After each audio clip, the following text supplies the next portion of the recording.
বিশ্বনবীর মুচকি হাসির ফাঁক দিয়ে দাঁতের দিকে তাকালে মানুষগুলো সব পাগল হয়ে যায়। স্মাইল দিতেন বিশ্বনবী, স্মাইল, মুচকি হাসি, তাবাসসুম। বিশ্বনবীর মুচকি হাসি দেখলে মানুষ পাগল হয়ে যেত, পাগল পাড়া হয়ে যেত। তারা বলে না না, এ মহামানব তো কখনো পাগল হতে পারে না। আবার মিলাতে লাগলো আবু জাহেলের কর্মীরা বলেছিল এটা নাকি বড় জাদুকর, কিন্তু তারা বলে না না, এই অসাধারণ লোকটা জাদুকরও হতে পারে না, সে তো কোনো মন্ত্র পড়ে না। জাদু করার জন্য মন্ত্র পড়ার দরকার আছে না নাই? বিষ্ণুনবী কি মন্ত্র পড়তো?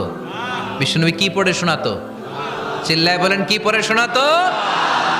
কোরআন শোনাতো। এত সুন্দর কণ্ঠ ছিল বিশ্বনবীর, পাগল হয়ে যেত মানুষ শুনতে শুনতে, পাগল পাড়া হয়ে যেত, বিমুগ্ধ হয়ে যেত। তারা সবাই বলতে আরম্ভ করলো, আবু জাহেল তুমি মিথ্যাবাদী। তবে